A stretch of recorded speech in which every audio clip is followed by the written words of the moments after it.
కర్నూలు జిల్లా ఎమ్మిగనూరులో వైసీపీ అభ్యర్థి బుట్టా రేణుక తను టీడీపీ పార్టీలో చేరుతున్నట్లు వస్తున్న ప్రచారానికి చెక్ పెట్టారు. తాను వైసీపీ పార్టీ వీడుతున్నట్లు కొన్ని మీడియా ఛానళ్లు పనిపెట్టుకుని విష ప్రచారం చేస్తున్నాయని ఆమె ఆరోపించారు. ఇది మంచి పద్ధతి కాదని, ప్రజలకు నిజమైన సమాచారాన్ని అందించడం తమ బాధ్యతని ఇలాంటి విష ప్రచారాలు చేసి పరువు పోగొడుతున్నారని ఆమె అన్నారు. మరికొంతమంది అయితే వైసీపీ పార్టీ కాంగ్రెస్ పార్టీలోకి విలీనం చేస్తారని, కొన్ని విష ప్రచారాలు కూడా చేస్తున్నారని ఫైర్ అయ్యారు.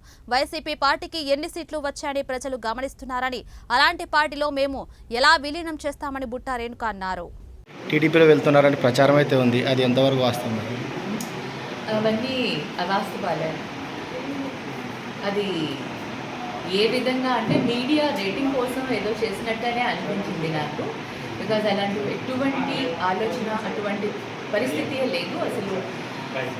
ఐ డోంట్ నో, ఎందుకో తెలియదు, కానీ నన్ను మొదటి నుంచి అలా ట్రోల్ చేసుకుంటూ రావడం ఒక ఆనవాయితీ అయిపోయిందో ఏంటో తెలియట్లేదు. కానీ ఇట్స్ రియలీ లైక్ ఒక్కొక్కసారి అనిపిస్తుంది అసలు మీడియా అనేవారు ప్రజలకి అసలైన కరెక్ట్ ఇన్ఫర్మేషన్ ఇవ్వాలి, కానీ రేటింగ్ కోసము మనం అవాస్తవాలను మాట్లాడి పబ్లిక్ని కన్ఫ్యూజ్ చేయడం అనేది మంచిది కాదని నేను చెప్తాను.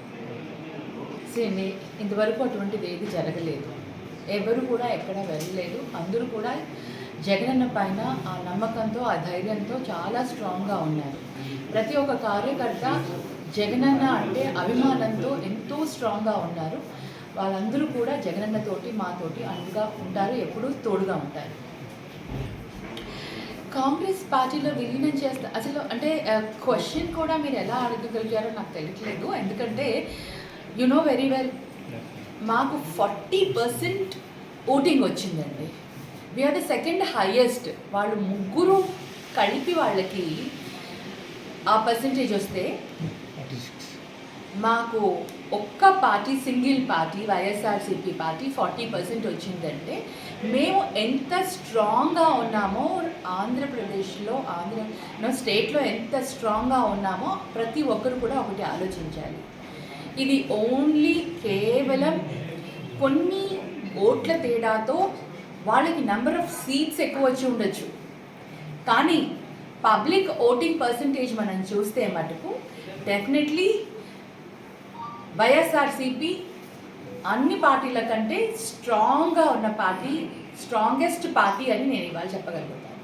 కాంగ్రెస్కి మీరు ఒకసారి ఆలోచించింది, కాంగ్రెస్కి ఎన్ని ఓట్లు వచ్చాయి అంటే పబ్లిక్లో కాంగ్రెస్ ఏ స్టేజ్లో ఉంది, వైఎస్ఆర్సీపీ ఎక్కడ ఉంది అనేది మీరు ఆలోచించుకుంటే మీకు ఆ ప్రశ్నకు మీకే సమాధానం దొరికిపోతుంది. Thank you.